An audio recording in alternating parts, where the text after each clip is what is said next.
Pasukan keramat bergerak secepat-cepat.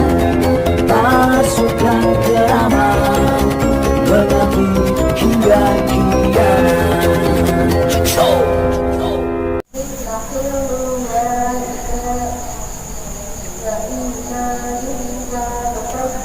Bismillahirrahmanirrahim. Assalamualaikum warahmatullahi wabarakatuh.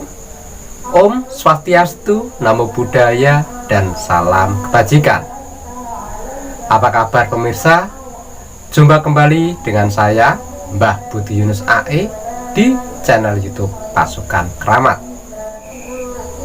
Pemirsa yang budiman, tak sedikit di antara pemirsa semua yang masih bingung bagaimana cara membuka mata batin atau mata ketiga kita yang secara langsung berhubungan dengan hati dan pikiran kita.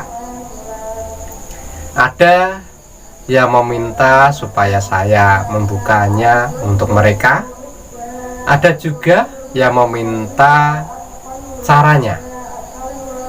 Begini ya pemirsa, mata batin itu bisa juga disebut perasaan hati yang paling dalam. Suatu hal yang kita rasakan dari dalam hati yang masih samar, lalu dicerna menggunakan pikiran dan diwujudkan dengan keyakinan. Itulah yang disebut mata batin. Jangan sampai dibalik.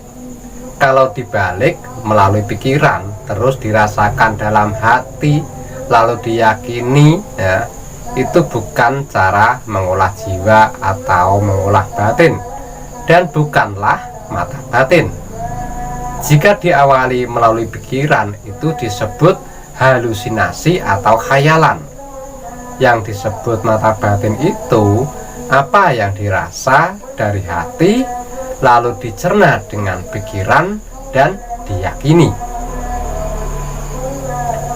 Simak contoh tingkatan-tingkatan terbukanya mata batin.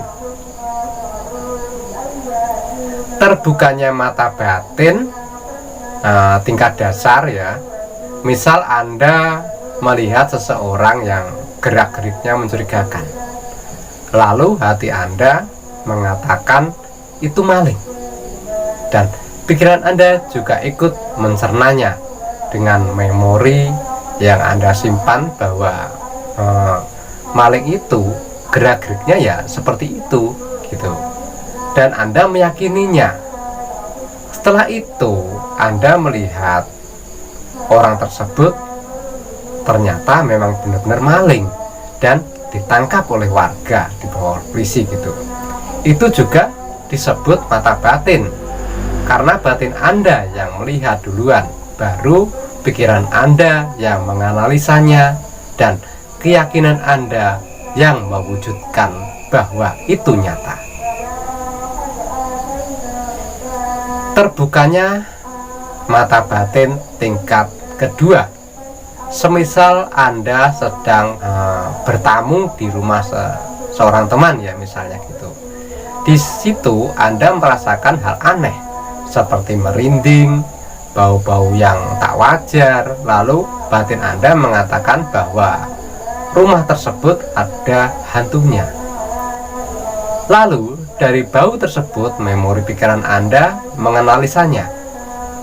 Biasanya yang baunya seperti itu ada makhluk sejenis kuntilanak, misalnya gitu, dan Anda meyakininya.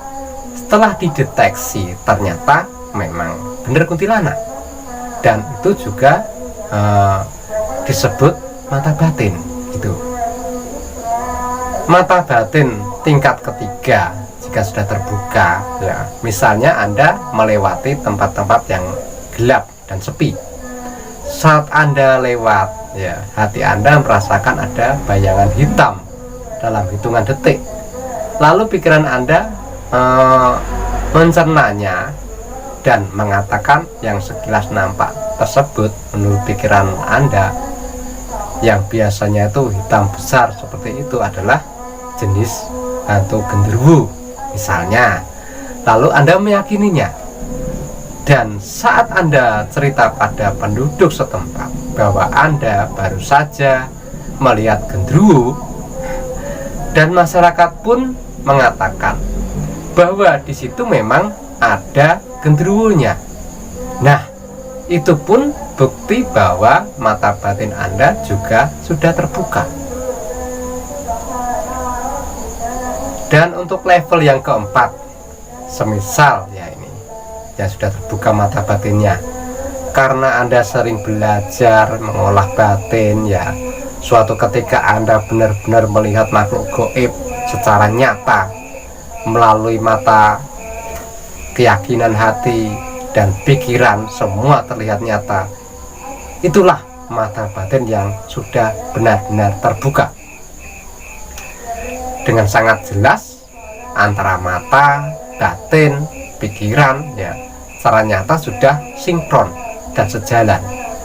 Dan saat sudah bisa melihat dua alam inilah Anda harus hati-hati, harus bisa membedakan antara dunia nyata dan dunia gaib, supaya jiwa dan pikiran Anda tidak goyah.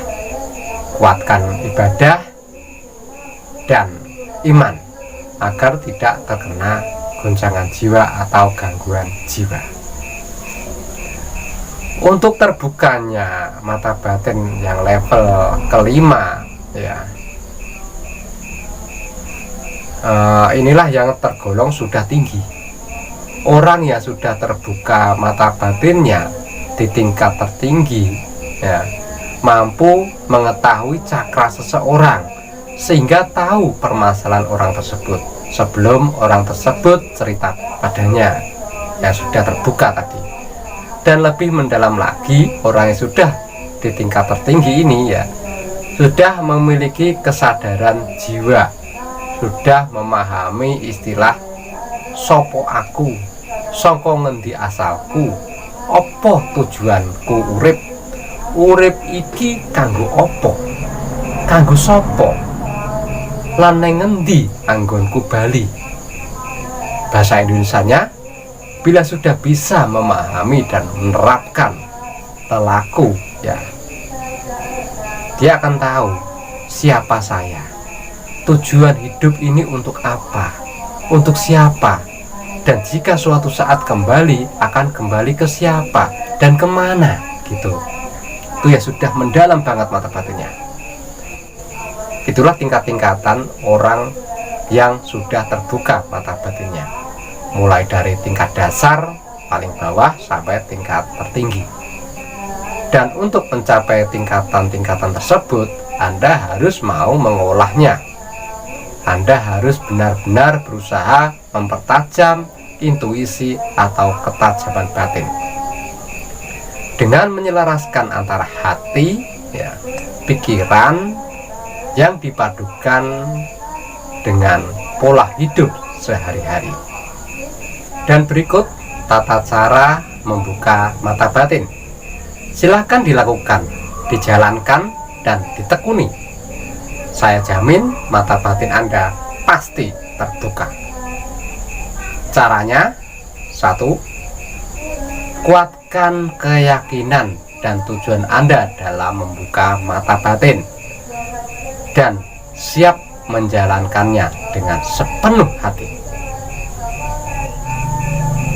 2. Lakukan mandi sesuci. Niatkan dalam mandi bahwa Anda ingin membuka mata batin dan mohon pada Allah atau Tuhan agar tujuan Anda dikabulkan. 3. Cari tempat yang sunyi atau sepi, bisa di kamar, ya, bisa juga di luar rumah atau di lokasi yang jauh dari pemukiman. Cuma bedanya, kalau di dalam rumah nanti yang terjadi tidak se ekstrim di luar rumah. Yang keempat, tepat jam 12 malam sampai jam 1 mulai persiapan. Berdoa dulu pada Allah, bulatkan tekad untuk membuka mata batin.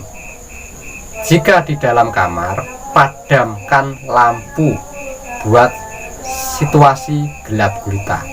Kalau di luar rumah, cari tempat yang sepi dan gelap. 5.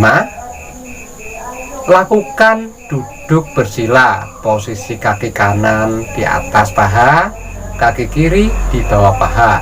Badan harus tegap ya, kepala lurus menghadap ke depan, tangan bersedekap seperti ini, atau taruh di atas lutut. Buat kondisi santai, buang segala pikiran-pikiran duniawi. Lakukan olah napas, tarik napas yang dalam dan keluarkan pelan-pelan ya 3 kali. Setelah kondisi benar-benar rileks, baru Anda pejamkan mata. Tubuh tidak boleh bergerak sedikitpun. Fokus saat mata terpejam pada cakra ajna ya, atau pangkal hidung atau titik tengah pertemuan antara alis kiri dan alis kanan di sini ya. Fokuskan batin Anda pada keluar masuknya napas. Tarik napas dari hidung dan keluarkan lagi dari hidung. Agar bisa lebih memusat, bisa Anda barengi dengan zikir pendek, misal kun fayakun, bismillah, Allah atau astagfirullah dan lain-lain di dalam hati Anda. Yang keenam, lakukan hal itu sampai hati Anda memperoleh kode atau memperoleh bisikan atau memperoleh gambaran-gambaran gaib. Atau bisa jadi kadang-kadang Anda mendapatkan tanda-tanda yang tidak sewajarnya ya. Teruskan hati begitu semua itu, dan ingat, pikiran harus kosong atau netral. Jika Anda sudah dapat tanda-tanda gaib seperti itu dan Anda rasa cukup, hentikan meditasi Anda atau semedi Anda dan ucapkan syukur alhamdulillah pada Allah. Yang ketujuh ya, lakukan semua yang saya ajarkan sesering mungkin. Jadikan meditasi ini menjadi kebutuhan Anda sehari-hari. Percayalah, mata batin Anda bisa terbuka dan bisa Anda gunakan dan Anda praktekkan. Sekarang belajar prakteknya ya, kita mulai belajar prakteknya. Ikuti ya. Misalnya, carilah tempat yang dirasa wingit atau seram dan tempat tersebut belum pernah Anda kunjungi. Boleh siang, boleh malam, tapi lebih hebatnya kalau malam. Yang penting tempatnya sepi. Lakukan proses seperti cara yang saya ajarkan tadi. Namun di dalam meditasi, pusatkan batin Anda ya, semisal ingin melihat alam gaib di situ dan ingin tahu makhluk apa saja yang menghuni di situ. Lakukan seperti cara saya ya. Dan sekali lagi saya ingatkan, pikiran jangan ikut campur atau membuat imajinasi dan halusinasi. Anda hanya memusatkan pada batin dan napas Anda serta tujuan tadi. Saya jamin Anda akan tahu seperti apa kegaiban di situ. Dan apabila ya semua itu Anda lakukan dan Anda sering praktekkan, suatu saat nanti tanpa melakukan meditasi atau semedi seperti itu tadi, Anda mampu mendeteksi atau melihat hal-hal gaib tanpa melakukan tata cara yang saya ajarkan tadi ya. Semua itu butuh proses. Tanpa Anda berproses, apa yang Anda inginkan tidak akan pernah terwujud ya. Jadi berproseslah. Itulah ya tata cara saya yang selama ini saya lakukan dan saya pelajari di dalam membuka mata ketiga atau mata batin. Silahkan dijalankan. Demikian yang bisa saya ajarkan dan saya berikan tata cara membuka mata batin seperti tadi. Semoga pemirsa semua dapat memperoleh hasil yang maksimal. Sampai ketemu di video berikutnya. Akhir kata dari saya, wassalamualaikum warahmatullahi wabarakatuh. Semoga sukses. pasukan